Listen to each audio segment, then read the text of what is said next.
went to a Tesla event. It's a protest, more of an event than anything else. It wasn't anything crazy. A couple hundred people, give or take, depending on the time.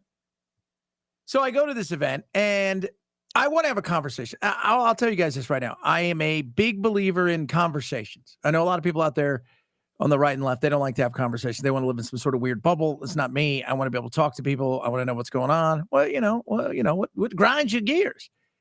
What's pissing you off? And I will tell you, I met some interesting people, and I've got some video. We might play some more video tomorrow. I got a lot of video that I couldn't get through. Some I could. Some they got the F-bombs everywhere. And it's not the people I'm interviewing. It's the people behind me screaming the F-bombs. It's like today I was talking to the radio.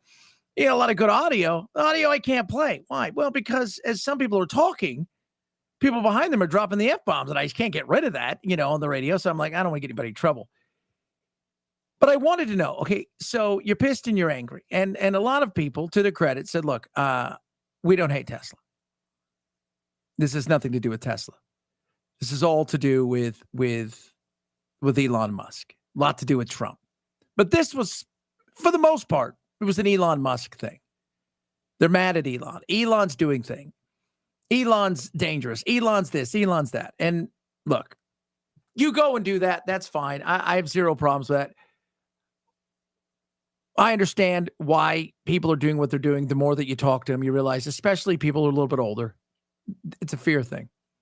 It's people who live inside of a bubble, people who live inside of this world where they're terrified to look outside to see, what's going on? Is there somebody out there that might have a differing opinion? And if they do, and I talk to them, am I going to get kicked out of the tribe? Me, I don't give a rat's ass to kick me out of the tribe. I'm not in a tribe.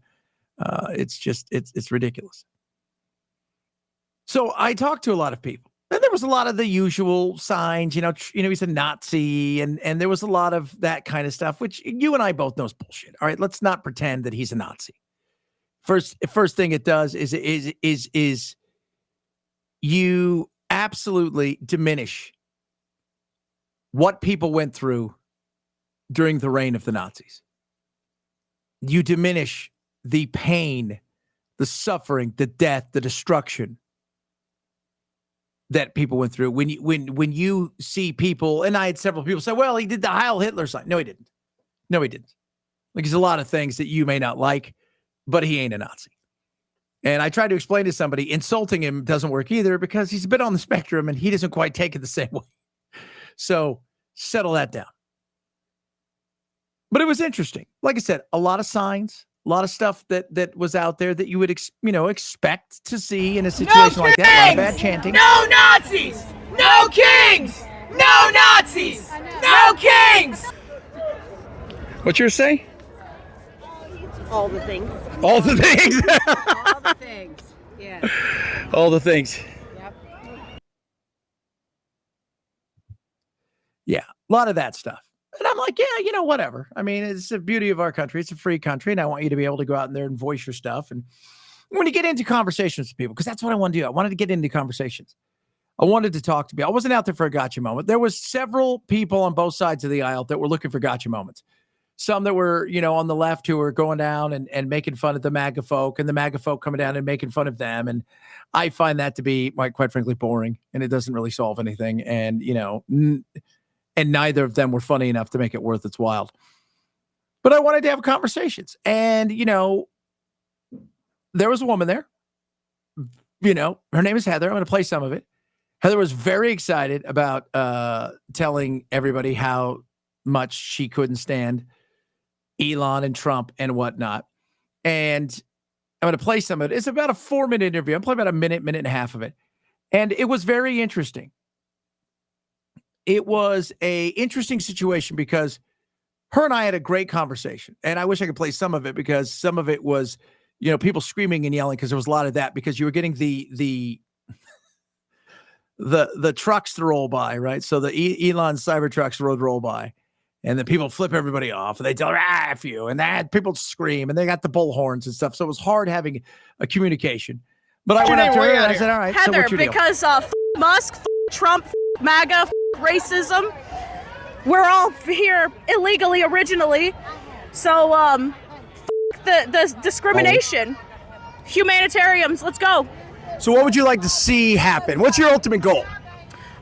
Safety and security for my vets, for my disabled, for my elderly. When you are 60, you should be able to retire and not have to worry about shit. And all of that's trying to be taken out by Musk, Trump, and his whole crew.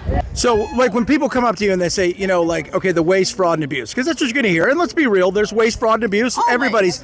What do you say to? How do you counteract that in a real way? Because you couldn't run your household like they do. How do we fix that? Checks and balances. You have to keep things recorded. You need to go through and watch things. You can't just give shit away. You can't just overlook shit. People are pocketing shit, and it's the rich. The rich need to be taxed more than everybody else. We make nothing. Most people in this country make nothing. There is no middle class. There is no workforce. It's all poor or rich. That's it.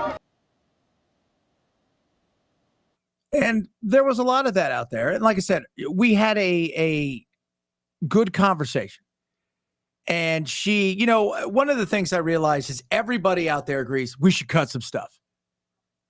But everybody wants to cut everybody else's stuff. Like, nobody wants any of their stuff cut. Nobody's like, yeah.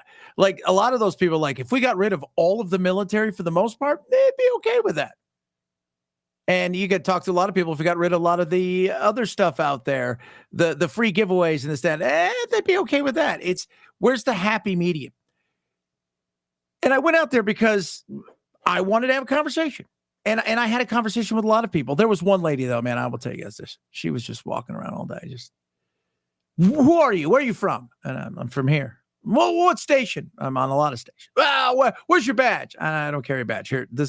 And several people, including one of the guys that I'm going to play next, he's listened to me. He knows who I am. And he was trying to tell lady, just shut up. Okay. We're having a conversation. I know who this guy is. This guy's legit. He's not here to do anything. And I was respectful because that's what I want to be. I mean, look, can I go out and torch people all day? That's easy. Both sides tried to do it. And quite frankly, most of them aren't funny. It's not genuine. It's forced.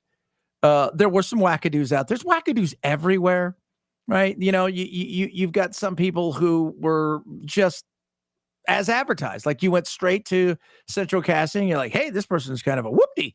And it was perfect.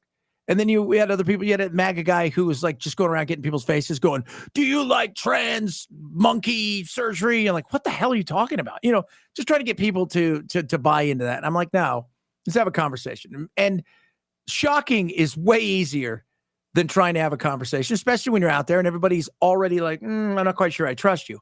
This guy and I had a very good conversation. And he started out talking about his brother committing suicide.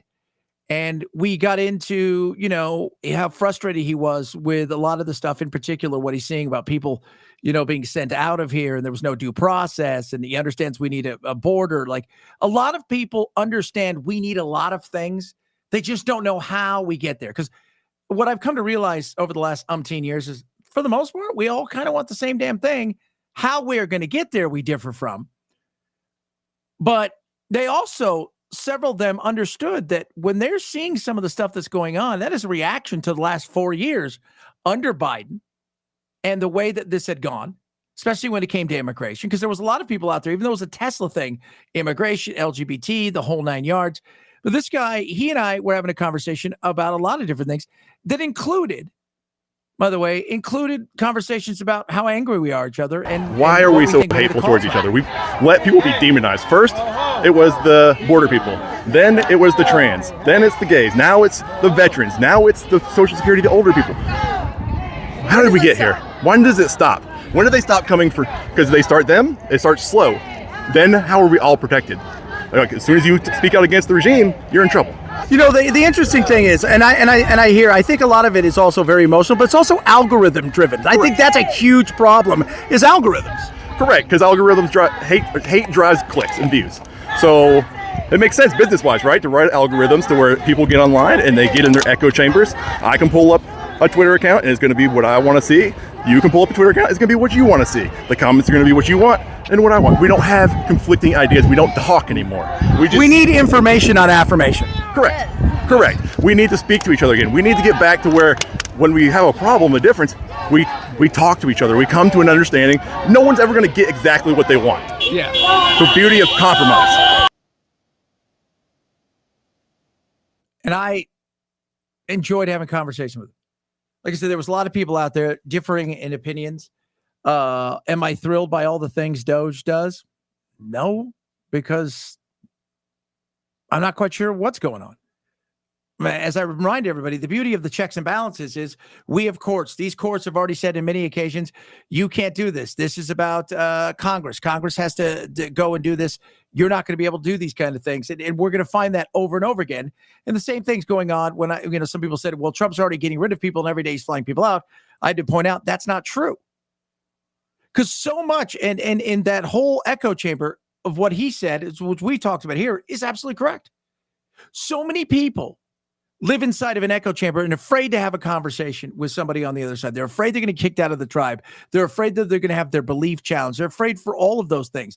Am I thrilled by everything that every government does? Hell no. In fact, I want more people to be skeptical. We're the exhausted majority. We're the ones whose voice should be out there because we're the ones who sway everything. We are. And like I said, it was very peaceful. For the most part, people were very kind and cordial. I talked to people who were young and old. And somebody said, Big Red said, how's the diversity out there? Diversity was good. I mean, it was you had tall ones, short ones, white ones, lots of white ones, more white ones than anything else on both sides. It was a lot of white people. That's what I'm trying to tell you. But having a conversation is important. And we just don't. Everybody's trying to look for a win. Everybody's trying to look for something. The minute, I would have a conversation with somebody and then they would start to ask me a question and I would give them an answer that they didn't like, they automatically went back to something that made them feel comfortable, something they've heard on MSNBC or they've read somewhere or some of those things. That's the thing that was frustrating. It's like, you don't want to hear what I have to say. And I'm totally open to hearing what you have to say. But when all of a sudden you get juxtaposed with an opposing viewpoint or information that you may never have heard, it scares you. And I saw a lot of that out there, especially with older people who are scared. I can tell you that right now. There's a lot of old people out there, people in their 70s in particular and 80s. There was a fear factor that everything is changing at such a pace that they don't know what to do. Everything is moving at such a pace that they don't know what to do. They're scared at what is happening. And they feel like it's all going to get away from them. And both sides have their fear factors, especially the older generations, that things are changing. Things are moving at such a pace that they don't know what to do. And they feel helpless. I get that. I mean, we as a nation, let's be real. The last 4 years, it was dormant. I mean, we might have had, you might as well have said the last 4 years was completely nothing. There was just nothing happened. And because that was true, especially with the way that things moved. And the things with Trump and Elon and everybody else is moving at a high rate of speed. And that scares people. Change is good. Change can be uncomfortable. And at the same time, it's going to scare people. And for some people out there, especially with DOGE, they were, they're scared. And they're scared about a specific thing. In particular, Social Security was a huge deal for a lot of them because this was a predominantly 50 plus for the most part. There were some young people there, but a lot of it was that even the young people that were there were people that were bringing their family members there. But it was good to have conversations with people. And I think we need more of that. We don't have enough conversations. People don't want to talk. People don't want to be, and it's not about challenging someone's belief. It's about asking questions, finding out what's going on. And am I misinformed? Are you misinformed? Are you getting a portion of the story and I have the other portion and we put them together and, oh my God, the story that both sides are telling us is bullshit? It's a possibility. It is. But when you live in a world of echo chambers and you live in a world where you won't see something from somebody's side, and you live in a world where people's only goal is to keep you scared, that is not a good place to be. And, Ezra Klein was on with Bill Maher this weekend, and Ezra's new book, along with Derek Thompson, and we're efforting to get him on to do this, is called Abundance. And this is what a lot of people are thinking this is the playbook for the Democrats going forward. Basically, it's just common sense, right? Like, don't run at the dumbest thing out there, which is tough because Democrats seem to run at the dumbest things out there. And that it has gotten so bad with the loss of population in blue states towards red states that they're going to basically screw themselves out of a future of winning any real election, because so many electoral college, you're going to lose congressional seats, you're going to lose electoral college. It's all disappearing. The blue wall is going to be going at the rate they're going. But Ezra Klein said something with Bill Maher about the Democratic voter is obsessed with the news and reads it and takes it into the T. The Trump voter, for the most part, doesn't pay much attention to it. Not that they're stupid. And he said, look, not that they're stupid. It's just they got other things going on. And they're going off their real life reality, where other people are being told something and they're running with it. And it makes them feel a little, and that's what you see a lot of. But it was fun. And I'm telling everybody, somebody, S. Jones asked, do you think it was more peaceful because location, where it was? It wasn't. I think it was peaceful most places. I talked to a couple of my buddies in blue states. They said it was peaceful because they didn't want, these people, for the most part, a 27-year-old who's out there deciding they're going to shoot up a parking lot full of Teslas or blow something up. You're an asshat. You're an idiot. Everybody recognizes that. These people want to have their voices heard, but they also don't want to be lumped in with people like that. And nor should you. I mean, this is the fact that you're mad at a car, which I'm still fascinated by. That people are pissed off at a car. It was like, oh, it's a car over there. I'm going to go spit out. Oh, you Elon. Ah. You're an idiot for that. You're an idiot. So, it was peaceful. It was nice. It was, in and out, 2 hours and bounced. And that was that. Cordial for the most part. You had a few people out there that were wackadoos. Like I said, one lady was screaming at me all the time. Every time I try to go somewhere, talk to somebody, and even in the conversations with people who listen to me on the radio, and they're telling her, lady, this guy's fine, go away. She's still, no, you don't understand. He's trying to do gotcha questions. It was never my goal. Gotcha questions are easy. All of those things are easy. It's hard as having a conversation. And that's what I wanted to do.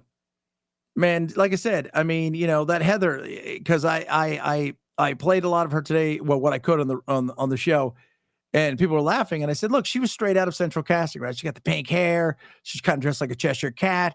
She's got, all the nose ring, the lip ring, and all that kind of stuff, which again, I don't care about. Look at me. I'm inked up and I got earrings in the whole 9 yards. But when you look at the playbook 101 from the liberal side, that's exactly it. Yet when you have a conversation with her that's just real, we were laughing and have a good time. And she agreed too. There's way too much waste. There's way too much insanity. There's way too much craziness. I mean, today, Secretary Rollins goes, all right, we're getting rid of, this crazy lunacy for queer farmers and trans farmers and $600,000 for some sort of study on trans men who can menstruate in Louisiana. It's like that stuff. You sit there. Why aren't you just a farmer? Why aren't you just a farmer? Like you were assigned a woman at birth. Well, you know what? You still have the bits and pieces. So whether you believe it or not, or want to believe it or not, you're still having the thing, right? So get over it. Why are we spending money on stuff? That's the stuff that frustrates even people on the left in a lot of ways. That frustrates them. Again, we can find it's not the happy medium. We're not going to get everything we want. If you think you can get everything you want in life, and there's a lot of people out there, especially politicians, who blow smoke up everybody's ass and say, I'm going to get you everything in the world that you could ever dream of, and I'm going to protect this, and I'm going to protect that, and I'm going to go out of my way, and I'm here for you, and blah, blah. Those people are using every opportunity to play a game. They're interested in nothing more than that. They're not interested. Both these parties are like Coca-Cola and Pepsi. They don't want another soda on the block. They don't. Oh, sure, they'll own other sodas, if you will, right? They'll have the uber progressives and the conservative caucus, but they don't want any other people screwing around because they've got it worked out perfectly. They enjoy the money they make off of us. They enjoy the fact that they can push us back and forth and argue with one another and use the algorithms to their favor, but they're not interested in having conversations. And we also put them in a perspective in a bad situation where they feel they need to answer to everything that goes on the internet, which is stupid. And they listen to those people in many cases who aren't their constituents. And their fear is, well, if I do something and we only get 70% of it, while it's great for most people in America, might be bad for me and I might get kicked out of the tribe. So I won't do it. We've got to stop that. We've got to have a come to Jesus moment with ourselves and then start holding people accountable. It was interesting for sure. And I had a good time. And like I said, people were, for the most part, pretty damn good on all sides. Talked to some MAGA folk. They were having a good time. They just wanted to show their support for Elon. And yes, I did see some trolls. And I saw some looky-loos and some people who I think came because they thought it was a different protest. So weird. Some people out there. Is this the wrong protest? This is the wrong. This is not the protest I thought. I'm like, okay. So follow along with me. Like and subscribe on my YouTube and you got YouTube, you got Twitter, all at Chad Benson Show, as well as the Facebook and Instagram. So appreciate it when you guys do that.